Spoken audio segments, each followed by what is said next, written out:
Hey guys, Tapers Chapter 5 here. After this video ends, my life's purpose will be finished and I will have no reason to exist. She woke up in a chair. Surrounding her was what looked like a classroom, dressed up to not look like a classroom at all. A chalkboard on the wall in the very front of the room was partially blocked by a shelf. It appeared to have a few words written on it and maybe part of a drawing. It was clear that the chalkboard had not been used in years and that what remained on it simply wasn't erased. Some of the words were readable. Another, begin, add, for. Soup was written as well, probably just the first half of a larger word that happened to be covered up. On the shelf were a few books and things. A large desk sat a few feet in front of it with a chair pulled under. The desk was covered with seemingly random objects: scissors, mirrors, papers, magazines, and even a couple of marbles. On the corner was a rotten apple. Maybe it was put there recently to add to this old classroom theme. The closet to the left of her, with the door partly open, was filled with small school desks. The chairs were in there too. Kara was sitting on a chair identical to those. It felt like it was going to break at any moment. A few markings were made on it, mostly random doodles, but some profanity as well. The chair was sitting in the middle of the room, facing the larger desk and chalkboard. She was positioned awkwardly on this chair, sitting very close to the end. She was also tied to the chair with a rope. Outside the small classroom, beyond the walls of which Kara sat between, a number of quiet but intimidating footsteps were heard. As they approached her, these threatening sounds, she rocked back and forth in her seat. Not that it would have moved with her, for after closer observation, Kara noticed that this chair was in fact glued to the floor. Thus, there was no escaping the situation, whatever that situation may have been. Faster, harder, these steps became. Next to her was a door, the knob of which was beginning to turn. She didn't quite know what was going on, and maybe it didn't actually matter. There is a possibility here that as the minutes went by, a slow but steady transition would take place. A transition between now and later, between danger and safety. Some powerful force would push it all away, every last bit of it, and only Kara and her bed would be left. Certainly that disgusting chair would be gone, and so would that doorknob which continued to turn. As the knob came to a stop, so did everything else, and not a noise was heard for the next couple of seconds. "Hello?" said Kara. She didn't feel in control of her voice. As a direct response to this, the door shot open and slammed against the wall. The knob came flying off like it was already loose. A man came stomping into the room. A horrifying smile spread across his entire face, like this was simultaneously the greatest and worst day of his life, and that he was trying to hide the sadness by taking advantage of the extreme happiness. The joy was uncontrollable, and it looked like it was about to burst out of his forehead. He also looked very eager, a little too eager. He turned towards Kara, and his mouth opened wide like he was feeling in the mood to yell something.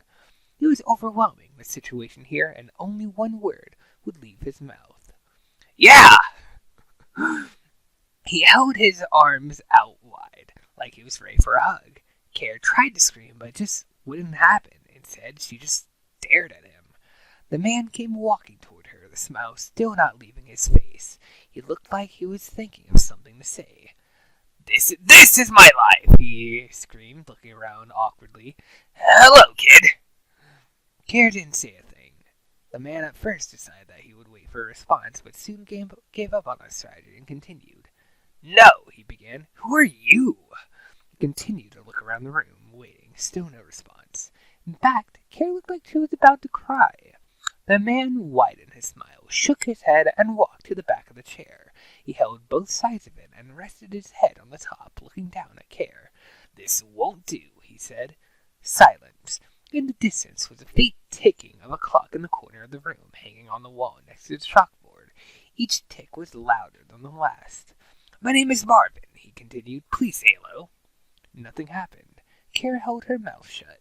Say hello, he repeated, irritation in his voice. As the clock continued to tick and the silence built up into something increasingly powerful, Kara felt the need to explode in her chair. She wanted to do this for several reasons, some of them old and some of them new. It didn't actually need to happen here necessarily, it just needed to happen soon. This explosion had to be spectacular. It needed to cause death, and somebody else had to clean it up. Say hello! Marvin screamed, shaking the chair with all of his strength. Still nothing. Everyone had to know about this explosion. It needed to be on the news. It needed to be a major story. There had to be fear associated with it. All of this needed to happen. This was just one of her dreams, one of many others. She was still young and foolish enough to have remaining hope, though. Perhaps it would never go away. Hey! Marvin grabbed Kara's head and shook it as hard as he could. Tough one. Marvin knew at that moment what he wanted to do, but it was too much anger, too much frustration. This couldn't have been done. One of Marvin's problems was anger. He had absolutely horrible anger issues, and yet even in the midst of a fit, his mind would be there giving him the facts. No, you can't do that, it would say. That is wrong. Rethink this. Usually, it worked. Sometimes, it didn't. Luckily, in the particular fit, all was good. This was a different person, after all, someone that Marvin trusted. She was not evil, she was not hungry, she was but an innocent, scared child. What was there to fear? He let go of her head. She let out a scream, but Marvin quietly ignored it. He never quite gained a smile back, but the happiness was once again flowing in. Nothing was wrong here, he repeated to himself. He even said it out loud. Nothing is wrong here, he said. Nothing is wrong here. That wasn't completely true. The door was broken, for one thing. He also couldn't have left his home again, not after what happened. It was pretty bad, this situation, and at the same time, the best thing that could have ever taken place. This was Marvin's dream, basically. He never specifically dreamed of it, but surely he would have eventually. It was difficult deciding whether or not he made a good choice. Only time would tell. He began walking over to the table in front of the room, up against the chalkboard. It was filled with various little objects, some of them useless, some of them fun, some of them strange, but that's pretty much the same thing as fun.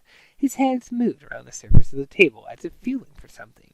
Similarly, his eyes moved back and forth, scanning it. As he grabbed for something at the corner of the table, about to fall off even, he decided that he found what he wanted. It was a long, thin object. No, that's not it, he thought. It was just a pen, and a weird one at that. He put it back and continued looking. Kara simply stared forward as this happened. Nothing seemed to be on her mind anymore. There wasn't much to think about at this point in time, and in fact it would probably have been better to not think about anything anyway. She watched as the strange man scanned the table. He pulled up another object. It was similar to the other one, but no, it wasn't the same thing. He laughed for a second, probably feeling silly for taking so long to find an object on a table. He held it up as if getting a better view at it. It appeared to be a syringe, complete with a needle and an odd-looking liquid resting inside of it. Kara recognized this little thing. She recalled a few specific memories of them. Not good ones, mind you. Marvin's next action wasn't clear. He just waited there, looking at the syringe, thinking to himself, staring into the liquid. It was a bluish liquid. Somehow, it looked like it could burn through your skin or separate into 3 solid cubes that would then force themselves down your throat. Luckily, it couldn't do either of those things in reality, but the simple act of showing it to somebody could be enough for quite the scare. After a good while of doing the same boring thing, something different happened. Marvin turned around, still holding the syringe in his hand, and his eyes began to rest on Kara. They were wide open, eager. "Hello, you," he said. Kara gulped. Marvin stepped forward. Then he walked slowly in Kara's direction, keeping his eyes on her. Actually, at this point, her arm. "So," he began in a quiet, sweet voice, "what's your favorite color?" Once again, he was given no response. Kara didn't even begin to consider saying anything. "No," he said, "I mean it." Nothing. The clock continued to tick. "If you don't tell me what your favorite color is, I'm going to assume that it's orange." More silence. Marvin practiced with the needle, pretending to throw it like a dart. Orange is my favorite color. Orange is my favorite color, he said. He crept over to the back of Care's chair, continuing to practice with his needle. All of his arm movements were in perfect sync with the ticking of the clock. Care was ready to explode. Too bad that wasn't going to happen. I like orange a lot, Marvin continued. I think that, in time, you might like it as well. You don't have a favorite color now, but I will give you mine. It was a wonderful experience to talk like he did. Something felt marvelous about speaking to a child as if they were something other than, well, another little kid standing next to the bench. This was parenting here. This was a step above anything he had been before. And Marvin was determined to be the best damn parent he could possibly be. I will also give you this, he said again quietly. It was a loud kind of quiet, though. He immediately lifted up the needle, pulled Care's arm towards himself, and injected every last existing drop of bluish liquid into her body. It didn't take a whole lot of strength, but Care did struggle for every moment, screaming her quiet scream and moving about.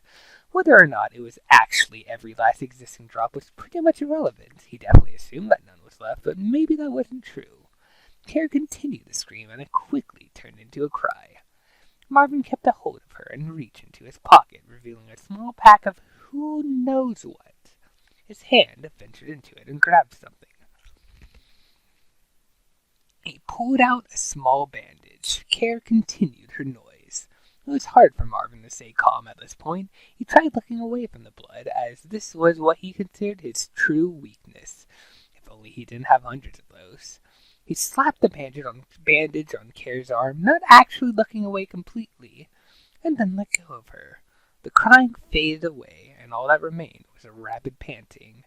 And at that point, Marvin just released a giant sigh of relief. He paced around the room for a little while, but soon decided that it would be better if he simply left the room. And so he walked out, slowly, looking back a few times. Care didn't notice. She was recovering from a state of panic.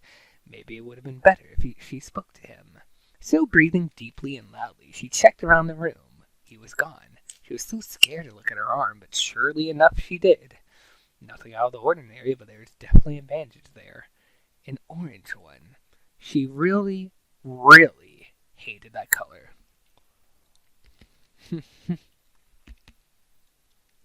Yeah. We're getting to that part of the story. Oh boy. If you have seen Petscop, then you know exactly what this is. But oh boy. Even though it's not canon to Petscop, I'm still thinking I think of this in regards to the events in Petscop. So that's this though. Goodbye.